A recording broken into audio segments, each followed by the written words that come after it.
پھر اللہ سبحانہ تعالیٰ فرماتے ہیں ثم کانا، پھر ہوگا وہ، من الذین آمنوا، ان لوگوں میں سے جو ایمان لائے، وتواصوا بالصبر، اور انہوں نے ایک دوسرے کو تلقین کی، صبر کی، وتواصوا بالمرحمہ، اور ایک دوسرے کو تلقین کی، مہربانی کی۔ پھر یہ کہ وہ ان لوگوں میں سے جو ایمان لائے اور جنہوں نے ایک دوسرے کو صبر کی وصیت کی اور ایک دوسرے کو رحم کرنے کی وصیت کی، تو پھر آگے اللہ تعالیٰ فرماتے ہیں اولئک اصحاب المیمنہ، یہی لوگ دائیں یعنی ہاتھ والے ہیں۔ یہاں بہت اہم بات پتہ چلتی ہے کہ ایمان بہت ضروری ہے۔ ایمان کے بغیر نیک اعمال قابل قبول نہیں۔ ایک انسان جتنے بھی نیک کام کر لے، اگر اس کے پاس ایمان کی دولت نہیں تو پھر اللہ سبحانہ تعالیٰ کے نزدیک ایسے تمام نیک اعمال ضائع کر دیے جائیں گے۔ اب یہاں پر عمل صالح کی بات نہیں ہوئی، لیکن آپ قرآن پاک میں کئی جگہوں پر پڑھ چکے آمنوا وعملوا الصالحات، تو اب یہاں وہ بات تو نہیں دہرائی گئی، لیکن یہ انڈرسٹوڈ ہے کہ جو لوگ ایمان لاتے ہیں وہ عمل صالح سے اپنے اس ایمان کی تصدیق کرتے ہیں۔ پھر وتواصوا بالصبر، اور انہوں نے ایک دوسرے کو صبر کی تلقین کی۔ تو بہت اہم بات یہاں سے معلوم ہوتی ہے کہ صبر کرنا ہے اور دوسروں کو بھی صبر کی تلقین کرنی ہے۔ دوسرے لفظوں میں یہ کہہ لیں کہ ایمان والوں کا ساتھ دینا ہے۔ اس دین کے راستے میں آنے والی مشکلات میں ایک دوسرے کو تھام کر رکھنا ہے اور مل کر ان مشکلات کا مقابلہ کرنا ہے۔ مومن کی تو پوری زندگی صبر ہی صبر ہے۔ تو یہاں پر اللہ سبحانہ تعالیٰ فرماتے ہیں وتواصوا بالصبر، اور انہوں نے ایک دوسرے کو صبر کی تلقین کی۔ اور صبر سے ایک مراد یہ بھی ہے کہ احکام شریعت کا پابند رہنا ہے اور دوسروں کو بھی اس کا پابند بنانا ہے۔ تو ایمان کے ساتھ اسلام کو غالب کرنے اور غالب رکھنے میں جو مشکلات پیش آتی ہیں، اس پر خود بھی صبر کرنا ہے اور دوسروں کو بھی صبر کی تلقین کرنی ہے۔ وتواصوا بالمرحمہ، اور ایک دوسرے کو رحم کی بھی تلقین کرنی ہے، ایک دوسرے پر رحم کرنا ہے۔ جہاں مل کر کام ہوتا ہے وہاں کی برکتیں ہی کچھ اور ہیں۔ اسلام اجتماعی زندگی کو بہت پسند کرتا ہے تاکہ سب ایک دوسرے کے دکھ درد اور خوشی میں ساتھ ہوں۔ اللہ سبحانہ تعالیٰ فرماتے ہیں ایسے لوگوں کو اللہ اپنے دائیں طرف رکھے گا۔ اصحاب المیمنہ کہا گیا، مراد یہ کہ یہ جنت والے ہیں۔ وتواصوا بالصبر وتواصوا بالمرحمہ، اس بارے میں کچھ روایات بھی آتی ہیں۔ نبی اکرم صلی اللہ علیہ وسلم نے فرمایا رحم کرنے والوں پر رحمان بھی رحم کرتا ہے۔ تم زمین والوں پر رحم کرو، آسمان والا تم پر رحم کرے گا۔ اسے ابو داؤد نے روایت کیا ہے۔ یعنی اگر ہم چاہتے ہیں کہ اللہ ہم پر رحم کرے تو ہمیں زمین والوں پر رحم کرنا ہوگا۔ ایک اور روایت میں آتا ہے رسول اللہ صلی اللہ علیہ وسلم نے فرمایا جو لوگوں پر رحم نہ کرے اللہ تعالیٰ اس پر رحم نہیں کرتا۔ اسے بخاری نے روایت کیا ہے۔ ایک اور روایت میں آتا ہے رسول اللہ صلی اللہ علیہ وسلم نے فرمایا جو ہمارے چھوٹوں پر رحم نہ کرے اور ہمارے بڑوں کا حق نہ پہچانے۔ بڑوں کا حق کیا ہے؟ ان کی عزت کرنا، یعنی ان کی تکریم نہ کرے۔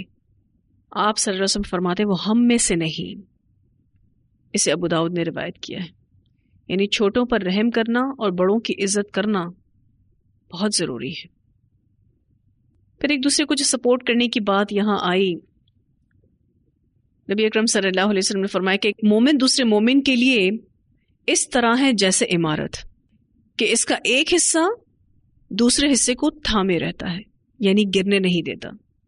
پھر آپ صلی اللہ علیہ وسلم نے اپنی انگلیوں کو کینچی کی طرح کر لیا، یعنی ملا لیا۔ اسے بخاری نے روایت کیا ہے۔ بہت ہی خوبصورت اختتام سورۃ البلد کا۔ ثم كان من الذين آمنوا وتواصوا بالصبر وتواصوا بالمرحمة أولئك أصحاب المیمنہ. یہ مومن کے لیے بہت سپورٹیو ہوتا ہے. یہاں جو رحم کرنے کے حوالے سے بات ہوئی تو ایک اور بہت پیاری روایت آتی ہے. ایک دفعہ ایک آدمی سفر کر رہا تھا، اسے سخت پیاس لگی، پھر اسے ایک کنواں ملا تو وہ اس میں اترا اور پانی پیا. باہر نکلا تو دیکھا ایک کتا پیاس کے مارے کیچڑ چاٹ رہا ہے. اس نے سوچا کہ کتے کو پیاس کی وجہ سے ایسی ہی تکلیف ہوگی جیسے مجھے ہوتی ہے. پھر وہ کنویں میں دوبارہ اترا اور اپنے موزے میں پانی بھر کر اور اسے منہ میں تھام کر اوپر چڑھا، پھر کتے کو پانی پلایا. اللہ تعالیٰ نے اس کے کام کی قدر کی اور اس کو بخش دیا. لوگوں نے عرض کیا، اے اللہ کے رسول صلی اللہ علیہ وسلم، کیا ہمیں جانوروں پر رحم کرنے کا بھی ثواب ملے گا؟ فرمایا، ہر تازہ کلیجے والے پر ثواب ملے گا. اسے بخاری نے روایت کی، یعنی جو بھی کلیجے کو تر کرے گا، وہ کسی کا بھی ہو، کسی انسان کا ہو، کسی جانور کا ہو، کسی کو بھی پانی پلا دیں آپ، اس کا اجر ہے. اور یہاں اگر آپ اس حدیث پر غور کیجئے کہ وہ شخص کنویں میں اتر کر خود پانی پی چکا تھا. آپ کا کیا خیال ہے، کنویں میں اترنا آسان کام ہے؟ کس بات کا خدشہ ہوتا ہے اس میں؟ گر کر ڈوب جانے کا. کیونکہ کنویں میں ایک قدرتی مومنٹ ہوتی ہے. وہ مومنٹ جو ہوتی ہے وہ بسا اوقات آپ یوں سمجھ لیجئے کہ جیسے سمندر میں پانی کا بھنور ہوتا ہے نا، ایگزیکٹلی اسی طرح سے اللہ تعالیٰ نے کنویں میں قدرتی ایک موومنٹ رکھی ہے. اگر کوئی گر جائے اور اگر اس کو سوئمنگ نہیں آتی تو اس نے اس موومنٹ کی کشش سے ڈوب جانا ہے. لیکن وہ دوبارہ اترا، اس بات کا احساس کرتے ہوئے جیسے پیاس مجھے تکلیف دے رہی ہے ویسے اس کتے کو بھی دے رہی ہوگی. وہ یہ کہہ کر نظر انداز بھی تو کر سکتا تھا کہ میں تو انسان ہوں، میری زندگی زیادہ قیمتی ہے، اس کتے کی کیا زندگی ہے، کوئی بات نہیں. لیکن رحم کرنے والا انسان پھر یہ تخصیص نہیں کرتا کہ یہ انسان ہے یا جانور ہے. اس کی زندگی کے ڈبل سٹینڈرڈ نہیں ہوتے. وہ سبھی کے لیے پھر رحم دل ہوتا ہے، سبھی کے لیے اس کے دل میں سافٹ کارنر ہوتا ہے. اور اس سے پہلے جو صبر کی بات ہوئی، اگر ہم اس پر بھی تھوڑا سا غور و فکر کریں، عمومی طور پر جو صبر کرتے ہیں یا کرنے کا کہتے ہیں نا، تو ان کو لوگ بڑا سخت قسم کا سمجھتے ہیں. تو اللہ تعالیٰ کہتے ہیں وَتَوَاصَوْا بِالصَّبْرِ وَتَوَاصَوْا بِالْمَرْحَمَةِ. یہ آیت جو ہم نے پڑھی، ثُمَّ كَانَ مِنَ الَّذِينَ آمَنُوا وَتَوَاصَوْا بِالصَّبْرِ وَتَوَاصَوْا بِالْمَرْحَمَةِ بہت ساری اہم باتیں بتاتی ہے.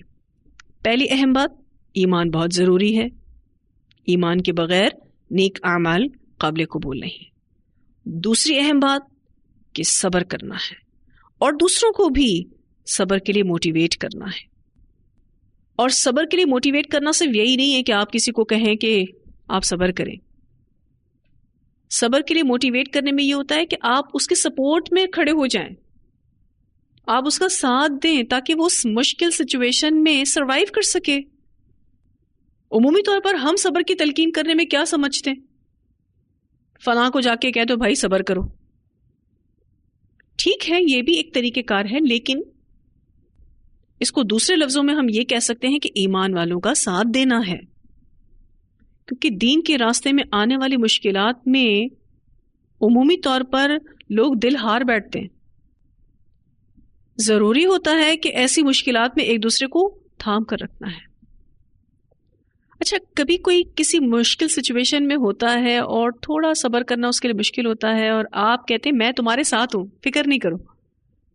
بتائیے اس شخص کا صبر کرنا آسان ہو جاتا ہے؟ آسان ہو جاتا ہے.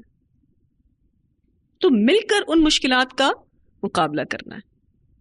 کسی کو صرف یہ بھی کہہ دینا کہ آپ فکر نہیں کرو، ہم آپ کے ساتھ ہیں، آپ ٹینشن مت لو. ان ادر ورڈز آپ اس کو صبر کی تلقین ہی کر رہے ہو.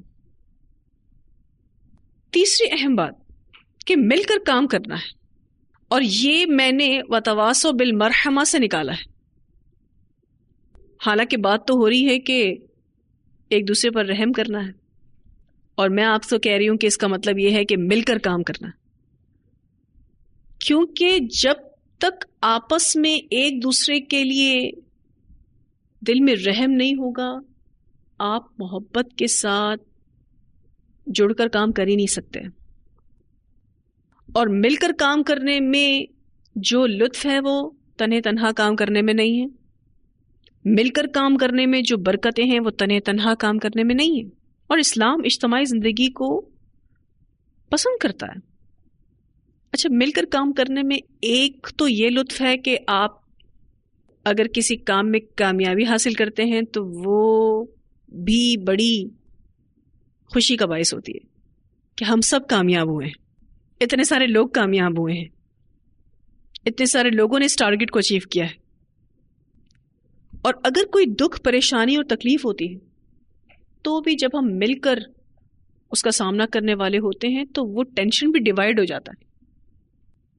تو اسلام اجتماعی زندگی کو بہت زیادہ پسند کرتا ہے، اور یہ اجتماعی زندگی تبھی پاسبل ہے جب آپس میں ایک دوسرے کے لیے رحم کے جذبات ہوں، سافٹ کارنرز ہوں، ہم اگنور کرنا جانتے ہوں، ہم لوگوں کی کوتاہیوں کو اپنے گلے سے اتارنا جانتے ہوں، ان کو ان کی کوتاہیوں کے ساتھ قبول کرنے والے ہوں. کیونکہ ہم میں بھی بڑی کوتاہیاں ہوتی ہیں. تو بہت ہی زبردست اسلامی معاشرے کی طرف اشارہ ہے کہ ایک تو وہ ایمان والے ہوں، اور ایمان میں عمل صالح کا معنی چھپا ہے، جیسا کہ ہم قرآن پاک میں کئی جگہ پڑھ چکے، آمنوا وعملوا الصالحات، پھر صبر اور پھر رحم. کسی بھی معاشرے میں یہ تینوں چیزیں ہوں، آپ سوچیں وہ معاشرہ کتنا خوبصورت ہوگا. اللہ تعالیٰ فرماتے اولئک اصحاب المیمنہ، یہی لوگ دائیں یعنی ہاتھ والے ہیں، بابرکت ہیں. اس کے برعکس والذین کفروا، اور وہ لوگ جنہوں نے کفر کیا، بآیاتنا، ہماری آیات کے ساتھ، ہم اصحاب المشأمہ، وہ بائیں یعنی ہاتھ والے ہیں.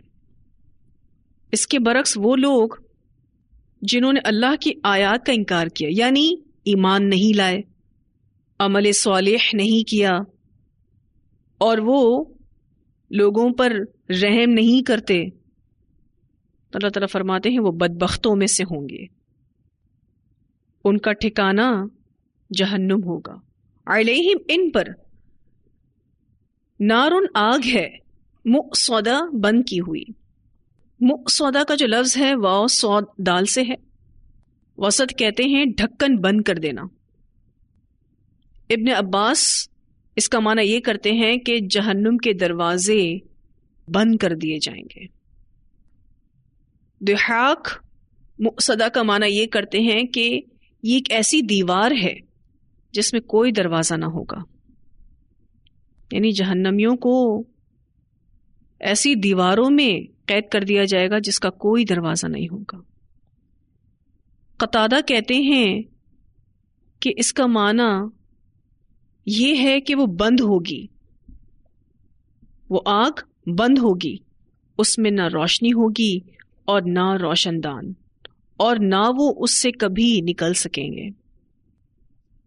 اب انشاءاللہ آگے سورۃ الہمزہ میں پڑھیں گے، انہا علیہم مؤصدہ فی عمد ممددہ، یقیناً وہ ان پر ہر طرف سے بند کی ہوئی ہوگی لمبے لمبے ستونوں میں. تو جو لوگ اللہ کی آیتوں کا انکار کریں وہی بائیں ہاتھ والے ہیں، اور ان پر ہر طرف سے آگ بند کی ہوئی ہوگی.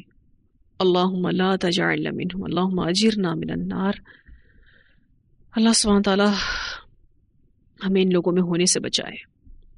اتنی آیات کی تلاوت سنتے ہیں. ثم كان من الذين آمنوا وتواصوا بالصبر وتواصوا بالمرحمة أولئك أصحاب الميمنة والذين كفروا بآياتنا هم أصحاب المشأمة علیہم نار مؤصدہ. اس سورت کی ایک اور تلاوت سنتے ہیں. بسم اللہ الرحمن الرحیم لا اقسم بهذا البلد وانت حل بهذا البلد ووالد وما ولد لقد خلقنا الإنسان في كبد أيحسب أن لن يقدر عليه أحد يقول أهلكت مالا لبدا أيحسب أن لم يره أحد ألم نجعل له عينين ولسانا وشفتين وهديناه النجدين فلاقتحم العقبة وما أدراك ما العقبة فك رقبة أو إطعام في يوم ذي مسغبة يتيما ذا مقربة أو مسكينا ذا متربة ثم كان من الذين آمنوا وتواصوا بالصبر وتواصوا بالمرحمة أولئك أصحاب الميمنة والذين كفروا بآياتنا هم أصحاب المشأمة عليهم نار مؤصدة. تو بہت اہم سورت سورۃ البلد. اس میں سیکھنے کو بہت کچھ ہے. سب سے امپورٹنٹ آیت جو ہم نے پڑھی کہ ہر انسان سختی جھیلنے کے لیے پیدا ہوا ہے. لقد خلقنا الانسان فی کبد. اب میں نے اور آپ نے اپنا جائزہ لینا ہے کہ ہم کہاں تھک رہے ہیں. اگر ہم نیک کام کر رہے ہیں تو اس میں بھی تھکن ہوگی، مشقت ہوگی. اور اللہ سبحانہ تعالیٰ نے آگے ہی اس صورت میں دشوار گھاٹی کا ذکر کیا جس میں اللہ تعالیٰ فرماتے ہیں فک رقبہ او اطعام فی یوم ذی مسغبہ یتیما ذا مقربہ او مسکینا ذا متربہ. ایک کے بعد ایک ڈیفیکلٹ ٹاسک.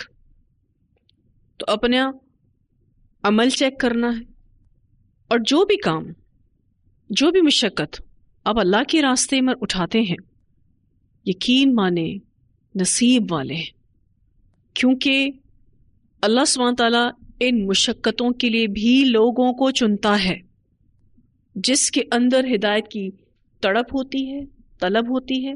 اللہ اسی کو اس راستے میں کھپاتا ہے. آپ نے سورۃ البروج میں اس نوجوان لڑکے کے حوالے سے پڑھا تھا. اس کو راہب نے ایک بڑی اہم بات کہی تھی کہ اب تمہارا ایمان مکمل ہو چکا ہے، اب اللہ تمہیں آزمائے گا، یعنی تمہیں اور ٹیسٹ کرے گا. جب آپ یہ کہتے ہیں کہ میں اللہ تعالیٰ تیری بندی ہوں، جو تو کہے گا میں اپنی زندگی میں وہی کروں گی، تو لازماً اللہ سبحانہ تعالیٰ آپ کے اس ایمان کی کوالٹی کو جج کریں گے اور ایک کے بعد ایک ٹیسٹ آئیں گے. اور ٹیسٹ کب آسان ہوتے ہیں؟ ٹیسٹ تو آسان نہیں ہوتے. تو ان امتحانات میں اپنے آپ کو مضبوط رکھنا ہے.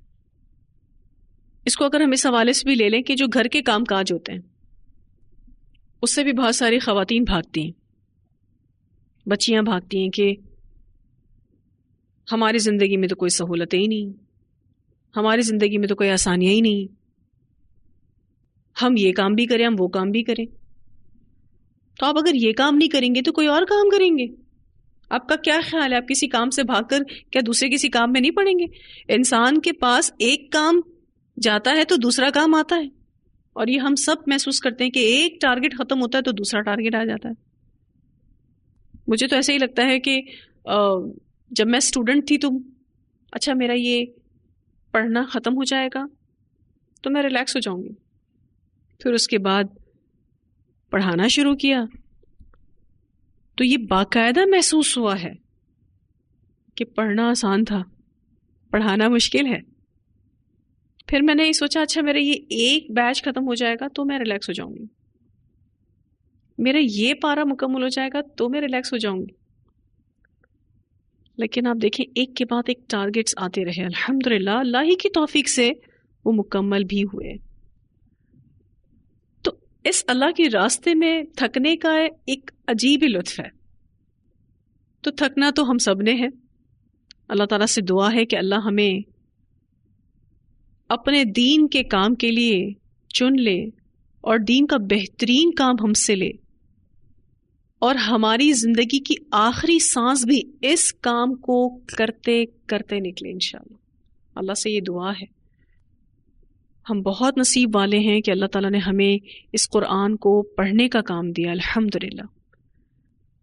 جو بھی حالات ہوتے ہیں آپ دیکھیے اس قوت اور طاقت کی وجہ سے ہم اس میں سروائیو کر جاتے ہیں. صبر شکر صبر شکر، یہ میسج ہمیں بارہا قرآن سے ملتا رہتا ہے اور ہم کہتے ہیں الحمدللہ ہم ریلیکس ہیں.